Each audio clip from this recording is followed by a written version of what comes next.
Okay, big night for U.S. politics. CGTN's Dan Williams is in the city of Des Moines, Iowa, as Republican voters are beginning what is going to be a long selection process in trying to choose a presidential candidate moving forward. Tonight, the first vote in a long primary and, to a degree, caucus season. Live in Des Moines, Iowa, covering the action is Dan. Dan, freezing temperatures. Iowans are tough people. Politically, things are heating up. So what do you know about today? It's just kind of getting underway. How important is it? And your thoughts on watching this unfold? Yeah, as you say, we're after all the months of campaigning across Iowa for the various Republican presidential candidates, it all comes down to this. And the Iowa caucuses, what we're about 30 minutes or so away from them getting underway. Now, this has been a race like no other, really, with the front runner, the former President Donald Trump, almost acting like an incumbent president in this race. He, as I say, the heavy favorite to come out of this with a big win. But also has to remember that Iowa is a major farming state. Agriculture is big business here, but it hasn't really been top of the agenda so much for most of the farmers attending the various events and political rallies that have taken place across the state over the last few months. But they have been focusing in on some other issues. This is what they had to say when I caught up with them a little earlier. After months on the campaign trail, crisscrossing the tiny but significant U.S. state of Iowa, it all comes down to this. The first vote in this year's presidential election will be cast in Monday evening's Iowa caucuses. It will provide an indication as to who voters want as the Republican presidential candidate. Former President Donald Trump is the front runner. 2024 is our final battle. It is our final battle. If we lose this battle, we lose our country. But Florida Governor Ron DeSantis... We've done it right in Iowa, and I think we're going to do well. And South Carolina's former Governor Nikki Haley... I promise you that our best days are yet to come. ...are both hopeful of an upset. And soon the Iowa public will have its say. The first person that I went to listen to was Nikki Haley. I immediately felt very confident and comfortable with her, and every day since then, she has convinced me she's a fresh voice. It's going to be DeSantis or it's going to be Haley. Okay, Trump cannot do it in a general. I believe that Trump is going to win, and I believe that he's going to win because I believe that the American people are smart. The freezing winter weather has already had an impact on what was expected to be a final frantic push on the campaign trail. Trump cancelled 3 of the 4 rallies that he had planned for the weekend. The former president's campaign also continues to face a variety of legal challenges. So after a bruising few months on the campaign trail across Iowa, the Republican presidential candidates will soon find out whether their message has resonated with voters. But the Iowa caucuses are more than simply who gets the most votes. The latest poll suggests Trump will win big in Iowa, but also predicts Haley will edge past DeSantis to finish second. The question of who comes in second is really important. Ron DeSantis has put all of his efforts and energy into Iowa. He's crisscrossed the state. If he finishes third, he's in real trouble. Nikki Haley, in contrast, has been doing much better in New Hampshire, which is the state that happens after Iowa. So if she comes in second, right, she has momentum. The story becomes Donald Trump wins, that's obvious, but that the real challenge to him now is Nikki Haley. This is just the first nominating vote in a long primary season, but the pressure on the various candidates for a good showing in Iowa is already clear to see. Well, we will soon find out whether this the freezing weather, whether it'll have an impact on the voters, whether the voter turnout will be impacted by that. We do know, of course, that Donald Trump's supporters, they tend to be very passionate about that support. We know that he will potentially have a pretty good turnout, so we have to see whether that will impact the various polls that are predicting a big win for him. Yeah, Dan, and as you know, Iowans take this very seriously. They're very hardy people. I fully expect them to turn out in good numbers. But I found it fascinating what your one pundit said in there. Really, this in many ways is about managing expectations. If Trump doesn't win big, perhaps it's a setback. If Nikki Haley does better than expected or Ron DeSantis does better than expected, it's great for them. What are we looking for tonight? I think the key takeaways here, if you look at Donald Trump, I mean, in the latest poll, he was polling around 48%. That's a big win, no matter how you dress that up. But if he gets even above that, if he gets into more than 50% or so, then it's going to be very difficult to really look past him. So that's what he'll be looking to do, to try and all but destroy his rivals. Now, in terms of the other things to watch, if, as we heard there from that pundit, if Nikki Haley does finish second, we know that she's going to have more support in the next stop in New Hampshire. Then, of course, there's South Carolina, where she was once the governor, so we expect her to have good support there. You could potentially see a viable route for her going forward. And, of course, it would then really put a lot of pressure on Ron DeSantis, who looked as though he was gaining momentum a few months ago. But that latest poll, again, putting him down in third place. If that scenario plays out this evening, it could make it very difficult for him to continue, of course. But we're 30 minutes away or so from these caucuses from beginning. We will soon find out. This first vote of this year's presidential election is about to begin, and we'll soon find out. I get a first indication as to who voters believe should be the Republican nomination. And Dan, as you've done in your very excellent stories up there, we know DeSantis went to all 99 counties, so it's going to be an interesting evening. Thanks so much. Okay, we're going to take a deeper dive into what's going on in the state of Iowa. Joining us now to discuss this, Bill Crane. Bill's a political analyst and columnist. Bill, thanks so much for joining us. It's kind of fun this night.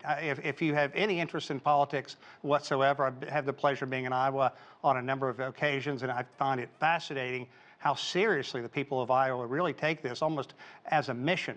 I want to ask you to begin, though, by just explaining to an international audience what a caucus is and the reason the Democrats have somewhat dramatically changed their moving in a caucus this year. A caucus is a gathering of registered voters by party. It's run by the parties and not by the state. So in the case of the Iowa caucuses, at about 1,657 precincts, public schools, meeting places, city halls, libraries around the state of Iowa and its various 99 counties, voters will gather tonight for Republican voters, tomorrow for Democratic voters, and discuss the candidates and who supports them for the office of President of the United States.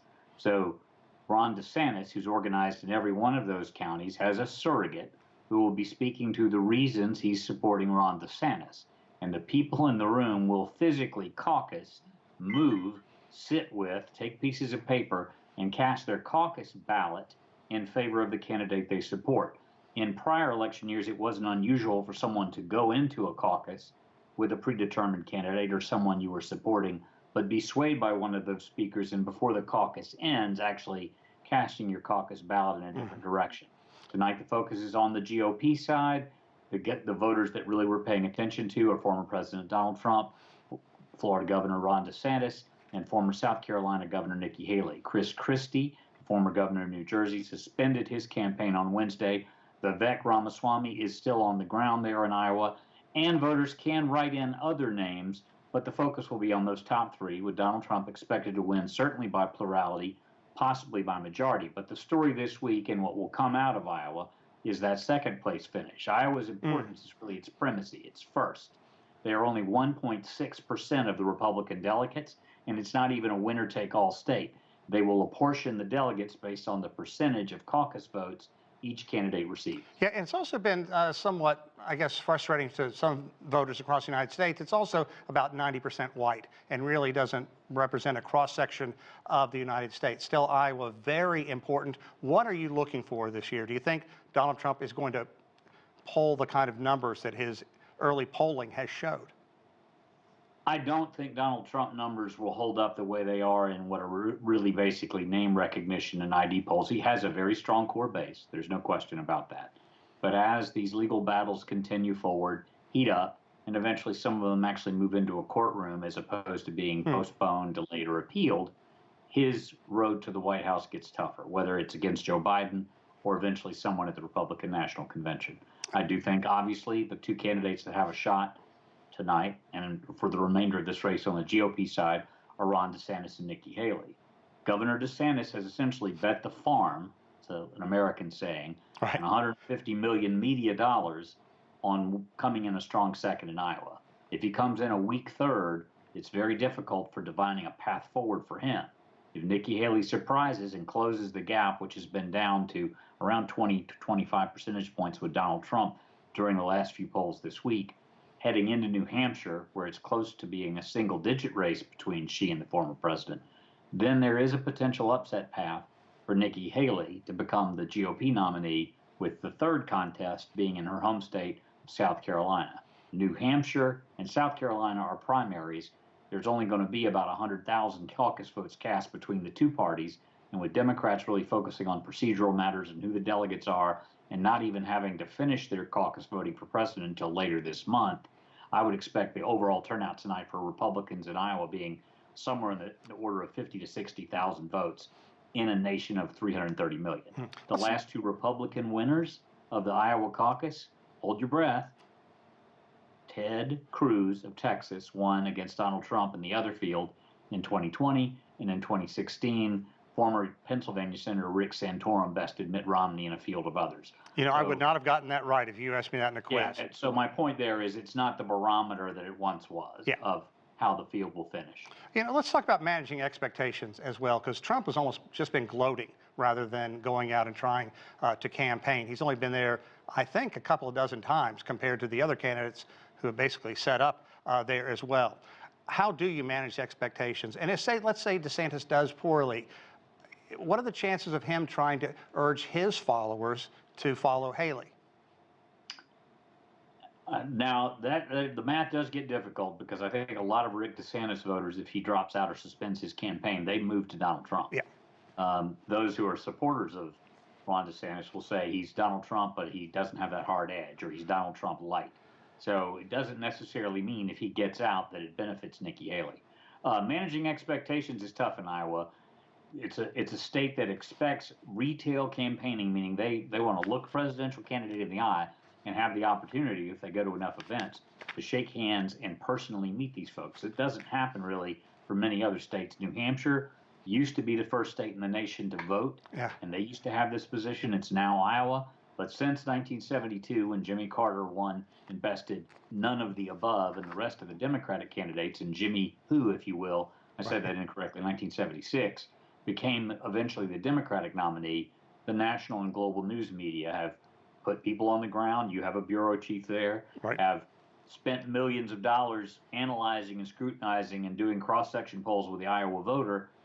But again, the state, as you've mentioned, is very strong economically, very hardy people, but not really representative of the melting pot that America has become. And as they become, for example, very strong, solid trading partners with China, and they have a personal relationship in the state of Iowa with Premier Xi Jinping, they're not necessarily in step with every other President Xi Jinping first going there, I think in the 90s or late 80s. In the early 80s, his first time. His second trip, he was representing kind of a province of China as sort of a county level official in a more or less sister state program with the province he came from in China being sister states with Iowa. It's been fascinating. Bill, we thank you so much. It's going to be interesting. I'm sure we'll check back in with you in the months to come. Let's see how this race goes. I'm going to wish them a raising temperature in the next few days. Man, they you know, they're hardy folk. They're going to make it out tonight. -4 degrees at midday today. I don't know how cold it is now in the dark. Okay. Thanks, Bill.